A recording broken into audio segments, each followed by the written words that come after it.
Dieu a dit qu'il n'est pas bon pour l'homme d'être seul de son espèce. Alors il lui a créé une autre espèce comme lui et a fait de cette espèce un récepteur. Par conséquent, le célibat est un état à rechercher et non à éviter. Car lorsque vous êtes parfaitement célibataire, Dieu vous donne l'occasion de vous donner. Il est très important d'être célibataire. Cela devrait être le but de toute personne mariée, car vous devez être séparés, uniques et entiers pour offrir de la valeur à votre mari ou à votre femme.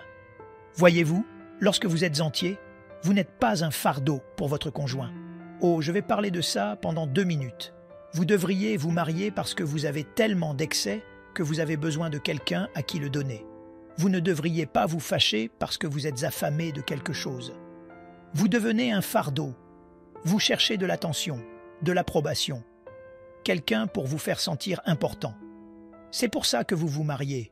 Vous êtes un fardeau pour moi. Voyez-vous, si vous n'êtes personne et que vous épousez quelqu'un qui n'est personne, personne ne s'est marié. Ai-je raison à ce sujet? Et donc, vous avez 2 personnes tout le temps, qui essaient de s'utiliser l'une l'autre pour devenir quelqu'un, et il n'y a personne dans la maison. Réalité sérieuse, très important, écrivez ceci, s'il vous plaît. Certaines des personnes les plus seules au monde sont des personnes mariées. Le mariage ne résout donc pas la solitude. Il ne fait que l'exposer. Si vous vous sentez seul ce soir, vous n'avez pas besoin de vous marier. Vous avez besoin de vous rencontrer vous-même. Amen. Laissez-moi vous donner quelques pensées qui vont vous épater. La solitude est amplifiée par le mariage. Cela amplifie et expose le fait que vous n'êtes pas unique. Vous n'êtes pas séparés. Vous n'êtes pas entiers. Le célibat est une chose incroyable. Adam ne savait pas qu'il avait besoin d'une compagne. Vous rendez-vous compte que c'est Dieu qui a dit que ce n'est pas bon? Adam s'en fichait. Il n'était pas intéressé. Pourquoi? Il était si complet, si entier, si épanoui, accomplissant son but, nommant les animaux, gouvernant le jardin, mettant de l'ordre dans l'endroit. Il était si occupé qu'il ne savait pas qu'il avait besoin de créer. Voici la clé. Vous êtes prêt pour le mariage quand vous n'avez pas besoin de l'être. Oh, j'ai dit quelque chose de profond cette fois-ci. Quand vous n'avez pas besoin d'être marié, alors vous êtes prêt pour le mariage. Voici une déclaration que vous voulez noter. Vous n'êtes pas prêt à vivre avec quelqu'un d'autre tant que vous ne pouvez pas vivre avec vous-même. Pourquoi? Parce que votre relation ne peut être réussie qu'en fonction de votre célibat avec vous-même. Et je vous promets qu'aucun être humain ne peut répondre à vos besoins d'ego. Ils ne peuvent pas répondre aux besoins de votre âme. Et donc, nous nous mettons en colère contre les gens pour qu'ils construisent notre ego et nous donnent un sentiment d'approbation et de valeur. Vous êtes malade? Vous ne devenez pas un conjoint quand vous êtes dans cet état. Vous devenez un patient. Où vas-tu? Combien de temps vas-tu rester? Pourquoi es-tu parti si longtemps? Pourquoi dois-tu encore travailler tard? Vous êtes malade. Voyez-vous, quand vous êtes entier, vous n'avez besoin de personne pour être quelqu'un. Et c'est un privilège pour quelqu'un d'avoir votre corps en présence de son corps quand vous êtes quelqu'un. Si quelqu'un vous dit « Je t'aime, j'ai besoin de toi, oh j'ai besoin de toi », fuyez, mauvais problème.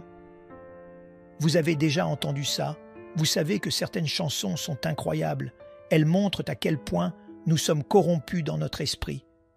La volonté de Dieu est simple, je suis un fils tout seul, et quand je te rencontre, tu es une autre fille.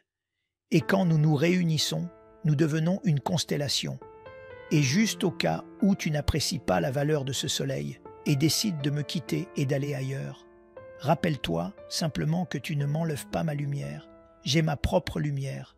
Alors pars et laisse-moi briller sur toi. Nous aimerions vous donner l'opportunité de faire de Jésus le Seigneur de votre vie. Voulez-vous bien prier avec moi? Dites Seigneur Jésus, je me repens de mes péchés. Viens dans mon cœur. Je fais de toi mon Seigneur et Sauveur. Et merci Seigneur pour le baptême du Saint-Esprit en moi. Dans le nom de Jésus.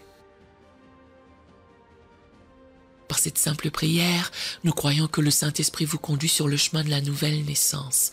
Allez dans une bonne église dont le fondement est la parole de Dieu, passez par les eaux du baptême et donnez à Dieu la première place. Nous espérons de tout cœur que ce message vous encouragera. Si vous connaissez quelqu'un qui puisse être encouragé, s'il vous plaît, envoyez-le lui pour nous aider à atteindre plus de gens et à propager l'Évangile. Édifions le corps de Christ ensemble. Appuyez sur la cloche des notifications et merci infiniment de nous soutenir en vous abonnant à notre chaîne. N'hésitez pas à laisser vos requêtes de prière dans la section des commentaires. Sachez que même si vous ne voyez pas de réponse à votre requête, que ce soit sur YouTube, email, Facebook ou sur Messenger, nous avons prié pour vous.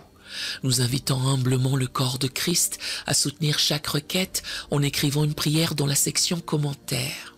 Tenez-vous ferme dans la foi avec nous pendant que nous prions.